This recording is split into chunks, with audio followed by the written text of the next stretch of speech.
Hi, everybody, and welcome to the Coach Paul Tortorella Show. This is Jack Benedict, and we're going to talk IUP Crimson Hawks football. And what a game it was Saturday, 54-0 over Millersville, put IUP now in with a record of 2-0. Coach, this is a combination of things here. You always like to get started quickly. You couldn't start any more quickly than you did on Saturday with the opening go with Maxwell and with Brown, and you were on the board before you knew it. Well, we've made an emphasis to start fast again this year. We did the first week, and then against Millersville Saturday, we got a quick 3-and-out defensively, and first play got the ball in Dwayne Brown's hands, and he did what Dwayne Brown does. Yeah, he gets touches, he scores points. Well, there had to be so many positives coming out of that game. Look at it the other side, too, defensively. Holding a team to 26 total yards in the game is just amazing. Yeah, I mean, you'd like to, look at it and kind of pump the brakes, and you're playing a team that's struggling a little bit, very young, but the way we did it was pretty impressive. I always tell the players we're going to tell it like it is, but let's just remember it's only one game. But we were playing really fast defensively. We put a lot of pressure on the quarterback. Going in, we said we're stopping the run, and we did that. We had a lot of guys flying around. I think what probably is crazy as it's going to sound, the most impressive play on film is a play that was a bad play. They threw a screen, we left our man, and it went for like 60 yards, but they got called for holding. But we had two freshmen, Haynes and our corner Lang, their effort and their sprint to get to the ball on the other sideline, and when they got there, what they did was as impressive as anything we did all day. And that was on a negative play, but luckily they were called for holding. We missed the sack. Our other freshman that was in there had the running back. He saw the running back fall down, and he left him to go to the quarterback, and the running back got up, and they flipped the ball to the running back. So they made a good play on their end. But the effort and the way we ran to the ball and how physical we were, we had 25 hits on the quarterbacks. So it was a great effort by our defense. Yeah. It was a question mark coming in how the defense would improve and if they would improve.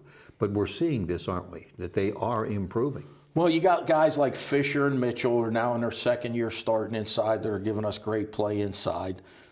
Tillman, we know what he is on the edge, and we're getting a lot of good play from a bunch of different guys that are playing defensive end. Shockley playing well inside also.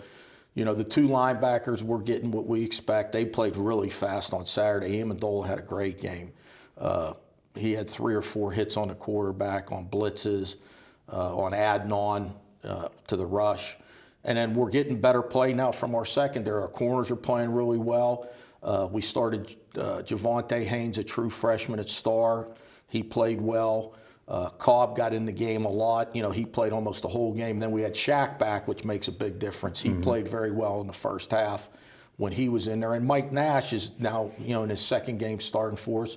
He made big improvement from game one. So, we wanted to make the improvement from game 1 to game 2, and we think we did. So now we got to see how we do this week. Geisinger, will he be back this week, you think? He's got a shoulder issue. He could be. He may be one that's questionable along with Ayub Dale on defense, and I think offensively we should be full go with everybody for this week. In doing IUP football all these decades, and I've seen some great combos. I saw Lynn Heber and Len Pesatini in the 70s, and Tony Alucci and Jai Hill, and Brian Ironman and Ocasio, and down the line. Quinton Maxwell and Dwayne Brown are starting. I know that's only going to be a one-year thing because of Maxwell, right. But this is a combo that could put their names with the best if they keep going. The way we know that they can play, they're just two really great players. Well, and I think they're the thing that those two have going. They're hitting the big play. And Dwayne with the ball in his hands is really a running back with the ball in his hands. But we've hit him now on 3 deep balls. Where Quinton's done a great job laying it up for him, and Dwayne goes and gets the ball better than anybody we've had around here in a long time. We saw that last year when he was going against our defense on the scout team. If you get it anywhere near Dwayne, he's going to go up and get the ball even if he's covered. And then the other addition that he brings to the table, like on the jet sweep, once you get the ball in his hands, he's a running back. So, and we had great blocking on the jet sweep. Watts and the other receiver, Q Carter, did a great job blocking downfield Saturday. 2 or 3 big runs that we had, the one for the touchdown with Samir, and then the jet sweep, he had 2 really good blocks.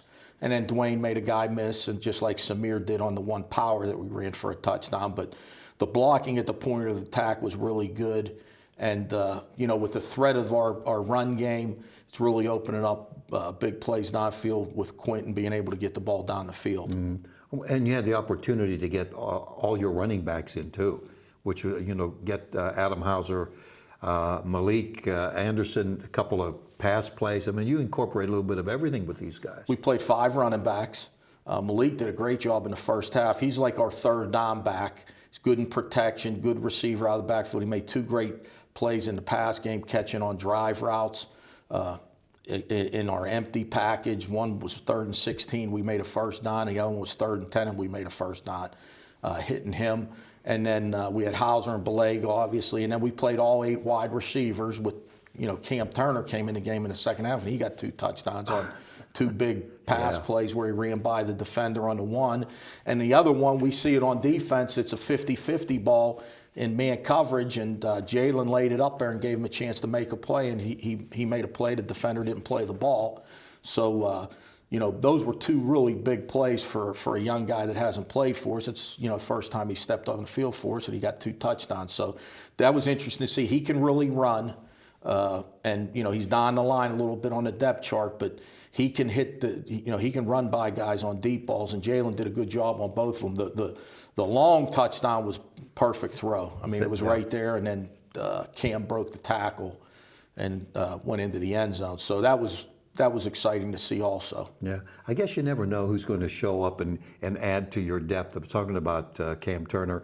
I think it was in spring ball, and we're talking along the side, and I said, who's this number? I think he had 14 at the time. Right.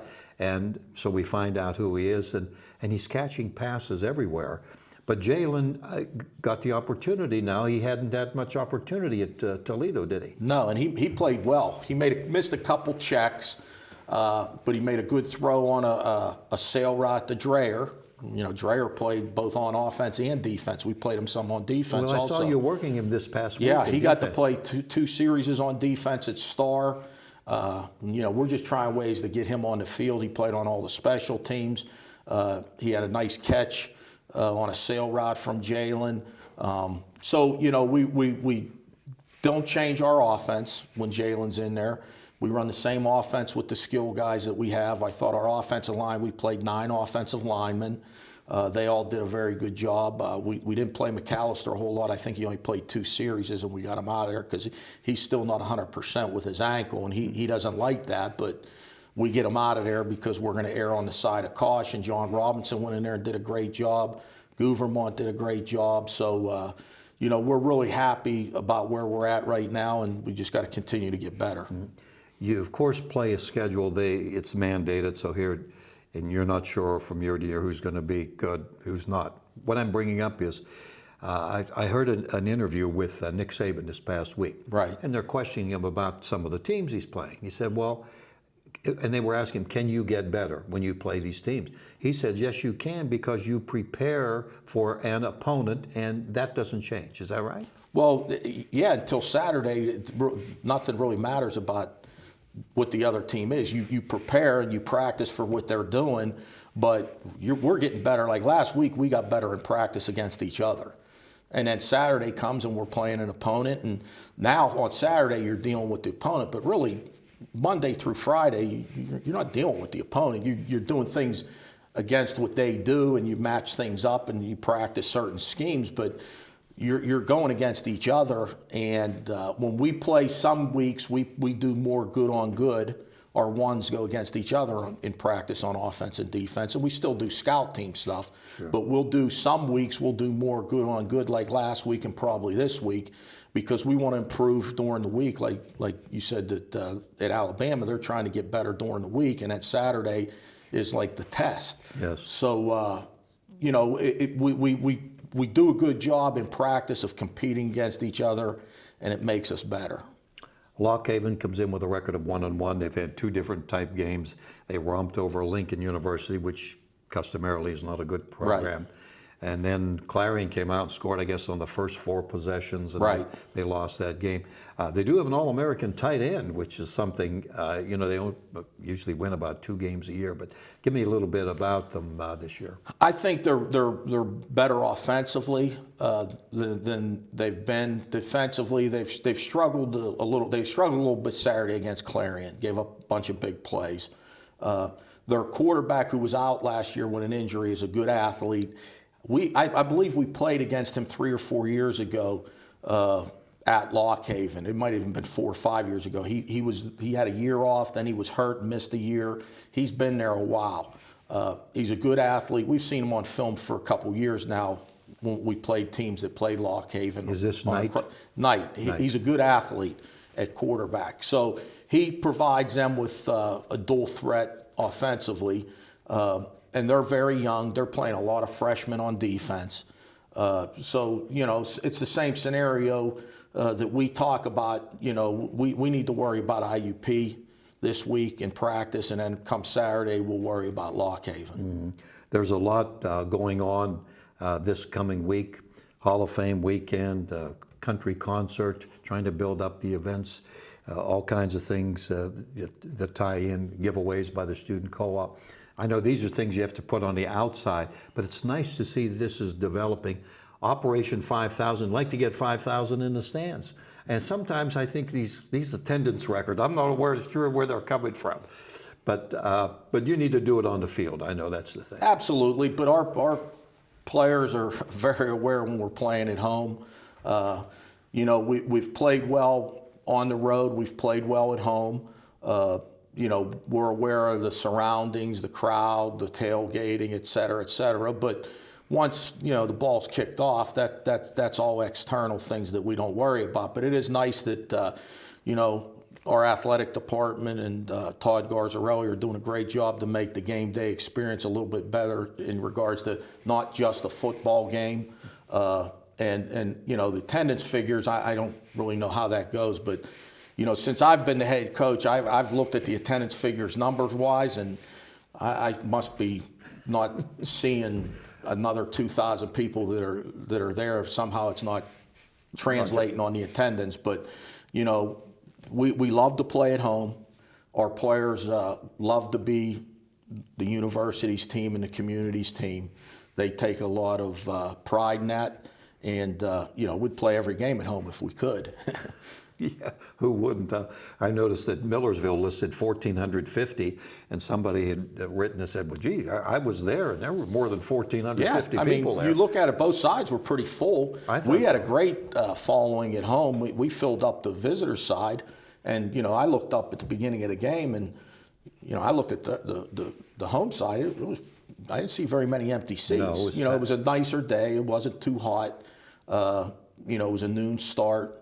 They had some things going on. I saw they had done some things with their game day experience, I guess. So it was a good atmosphere, to play on the road, and our guys did a good job with it. So after 2 games, you feel good where you are right now, and what you can't look too far ahead. But after 2 games, satisfied so far? Well, we look at, the first game, we saw New Haven had a pretty good win in their second game. So I think they were definitely a good opponent for us to play in the first game. You don't know much about the first game, but when you look and see the second week, they handled a Stonehill team that had beaten Bloomsburg pretty good. They handled Stonehill pretty good. And I think New Haven's going to be a team that would surprise me if they don't make the playoffs.